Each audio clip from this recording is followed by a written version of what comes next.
Hey everyone, welcome back to the Patel's e-learning zone.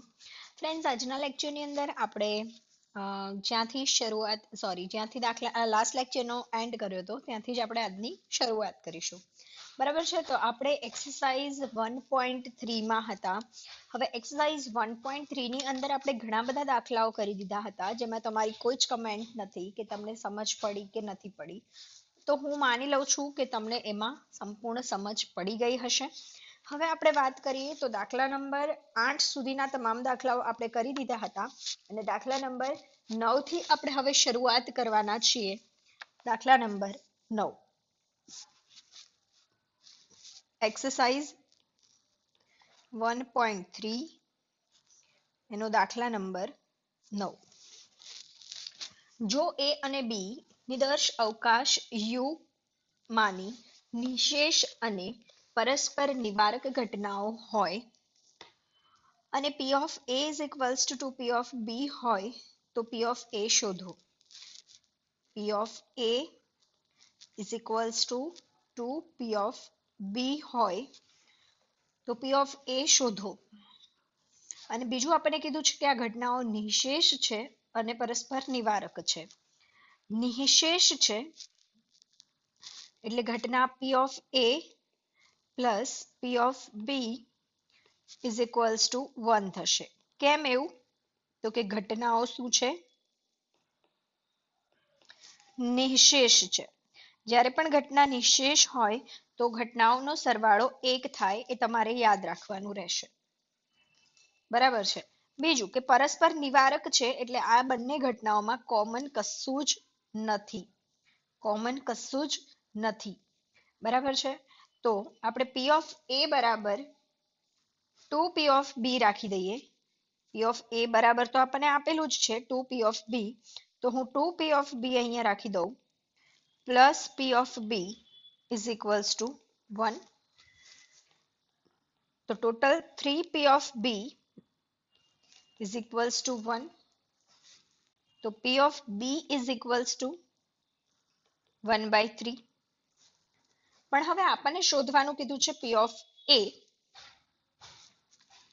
તો P of A બરાબર 2P of B. તો P of A બરાબર 2 into 1/3, 2/3 એ તમારો જવાબ છે. દાખલાને તમે IMP કેટેગરીમાં લઈ શકો છો.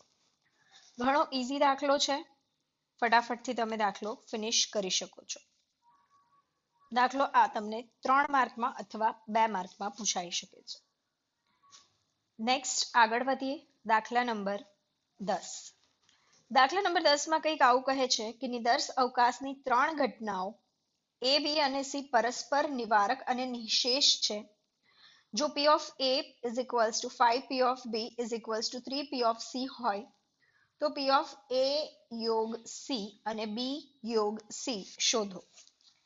સમજજો અહીંયા ફરી આપણને કીધું છે કે ઘટના A, B અને C એ ત્રણે ત્રણ ઘટનાઓ પરસ્પર નિવારક અને નિશેષ ઘટના છે.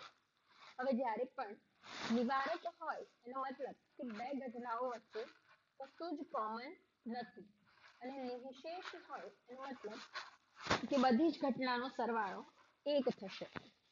બરાબર છે. હવે અહીંયા આપણને આપ્યું શું છે એ આપણે પહેલા લખી દઈએ.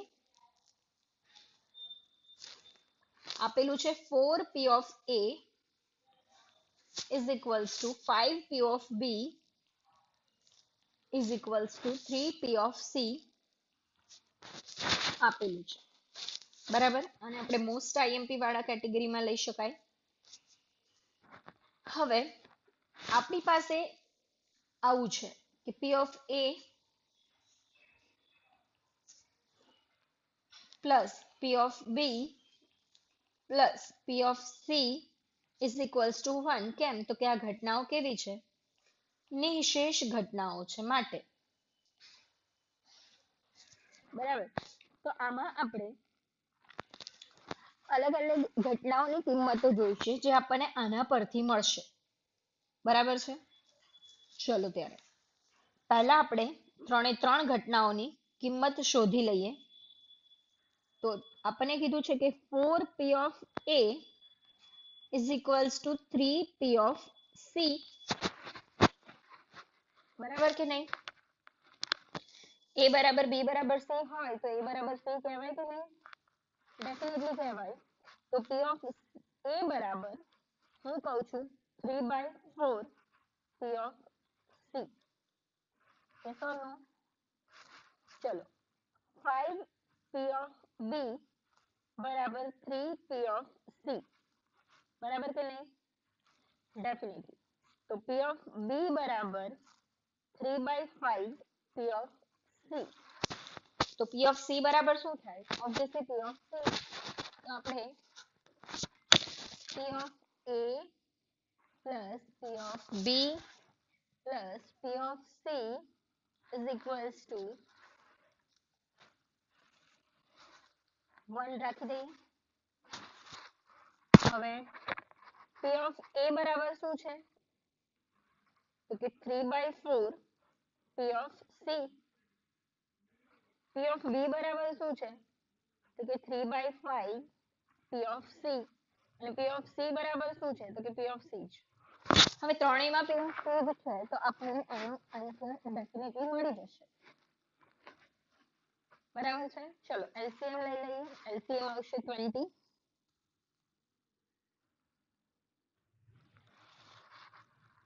ચારને 20 માટે 5 વડે ગુણવા પડે.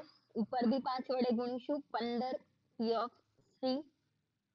4 વડે એટલે 12 p of c અને 20 p of c is equals to 1. આ 20 સામે ગુણાઈ જશે. 15 ને 20 35 ને 10 45 અને 2 47. 47 p of c is equals to 20. 20 સામે ગુણાઈ જાય. તો p of c is equals to 20 divided by 47. બરાબર? સમજો છો? ઓકે. તો આના પરથી આપણને p of a અને b ની કિંમતો મળશે. ચલો p of a બરાબર 3/4 p of c. તો 3/4 into 20/47.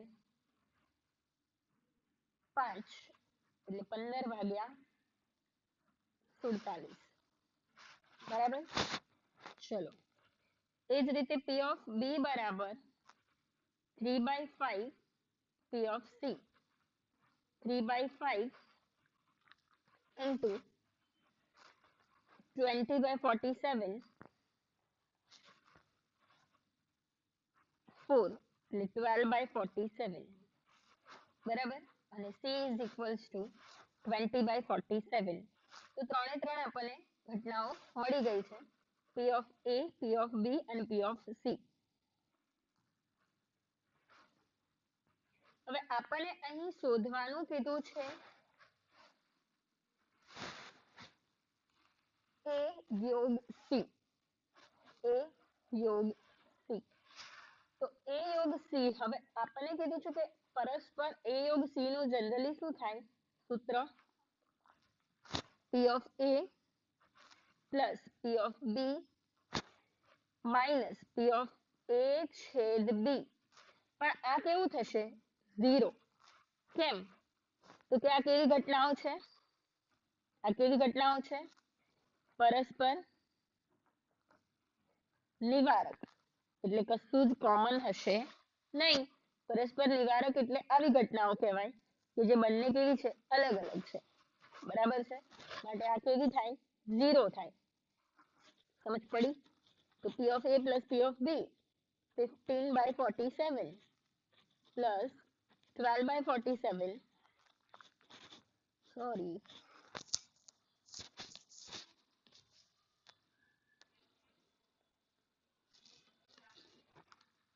p of c આવશે. અહીંયા પણ p of c આવશે.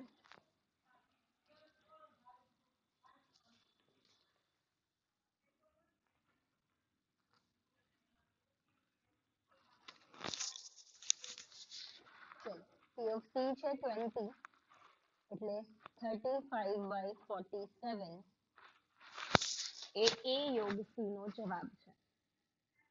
બરાબર. B યોગ C મેળવી લઈએ સેમ આ જ રીતે. B યોગ C is equals to P of B plus P of C. 12/47 plus 20/47 32/47 એ તમારો જવાબ. અહીં પણ અહીં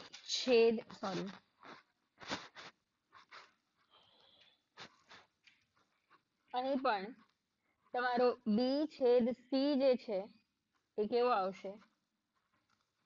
ખાલી જવાબ. બરાબર છે. કેમ? તો કે આ ઘટનાઓ કેવી છે? તો કે પરસ્પર નિવારક ઘટનાઓ છે અને માટે આ બંને ઘટનાઓમાં કોમન કશું જ મળવાનું નથી. ચલો ફટાફટથી મૂવ કરો. દાખલા નંબર 11.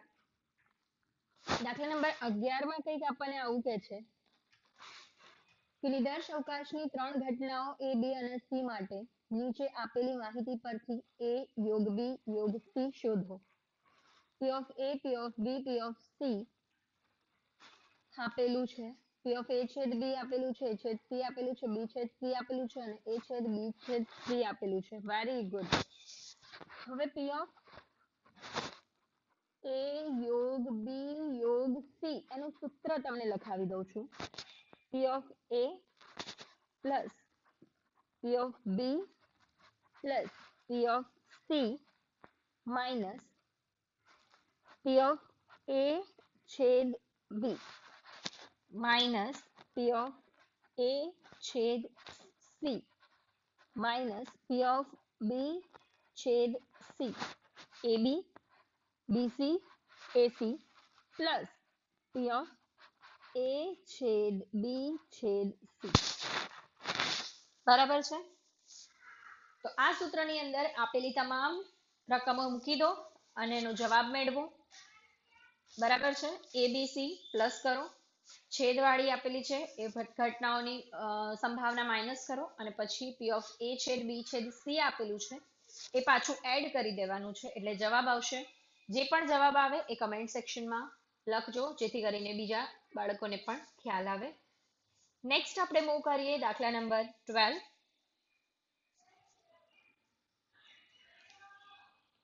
આ અધૂરો છે, તમારે પૂરો કરવાનો છે. દાખલા નંબર 12 માં કંઈક આવું કીધું છે કે નિદર્શ અવકાશની ત્રણ ઘટનાઓ A, B, C પરસ્પર નિવારક અને નિશેષ ઘટનાઓ છે. સારો દાખલો છે.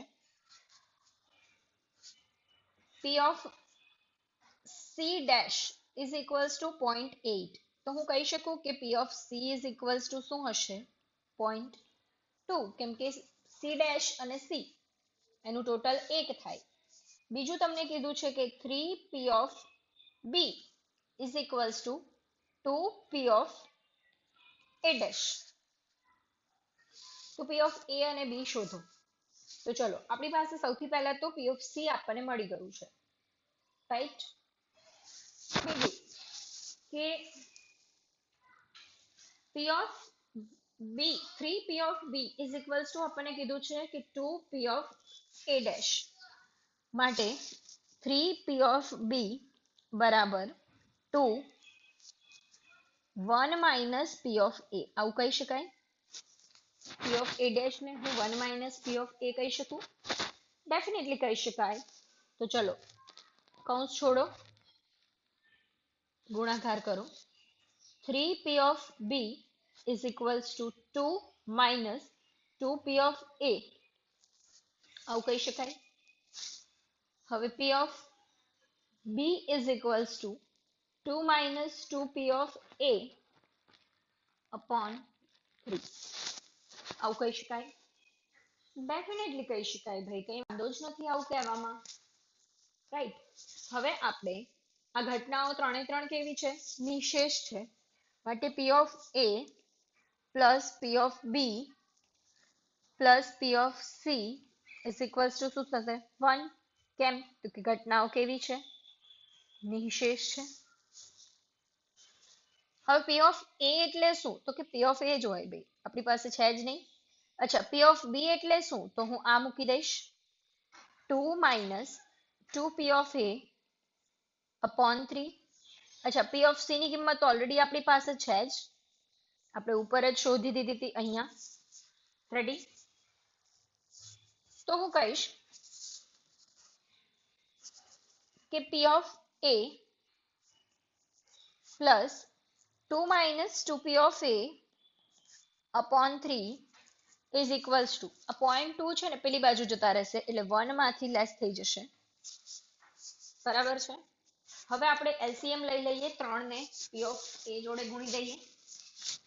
તો 3p of A plus 2 minus 2p of A is equals two 0.8 ગુણ્યા 3. 3 સામે જતા રહ્યા. સમજ પડે છે? સમજ પડે છે? ઓકે, હવે જો 3p of A minus 2p of A એટલે એક જ p ઓફ એ વધ્યું. p ઓફ એ પ્લસ 2 બરાબર 2.4. તો p ઓફ એ બરાબર 0.4. રેડી? સમજ પડે છે? આ 3 p ઓફ એ માંથી 2 p ઓફ એ બાદ થઈ ગયા, તો એક p ઓફ એ વધ્યું. આ બે ના બે, આ બંનેનો ગુણાકાર થઈને આ લખ્યું. રેડી? અને બે પછી એમાંથી બાદ કરી દીધા. ચલો, p of B is equals to 2 minus 2p of A ભાગ્યા 3. આવું હતું. p ઓફ બી બરાબર આપણે શું શોધીને રાખ્યું હતું? હા, તો એમાં p ઓફ એ ની કિંમત મૂકી દઈએ, 2 માઇનસ 2 ઇન્ટુ 0.4 ભાગ્યા 3, 2 માઇનસ 0.8 ભાગ્યા 3, 1.2 ભાગ્યા 3, 0.4. રેડી?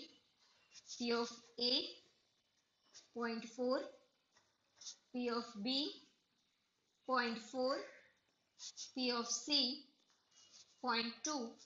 ત્રણેયનો જવાબ ભાઈ 1 થઈ ગયો. ત્રણેયનો જવાબ કેટલો થઈ ગયો? ટોટલ સરવાળો 1 થઈ ગયો. કેમ? તો કે ઘટનાઓ પરસ્પર નિવારક અને નિશેષ છે એટલા માટે. તો અહીંયા આપણી એક્સરસાઇઝ 1.3 ફિનિશ થઈ. કંઈ પણ ડાઉટ હોય તો તમે કમેન્ટ સેક્શનની અંદર જણાવી શકો છો. બાકી 11મા દાખલાનો જવાબ કમેન્ટ સેક્શનમાં જણાવવો ફરજિયાત છે. નેક્સ્ટ લેક્ચરમાં 1.4 ની શરૂઆત કરીશું. ત્યાં સુધી રજા લઉં. Thanks for watching. વિડીયોને લાઇક કરવાનું ન ભૂલતા. ચેનલ હજુ સબસ્ક્રાઇબ ન કરેલી હોય તો ચેનલને સબસ્ક્રાઇબ કરી દેજો. Thanks for watching. જય હિન્દ, જય ભારત.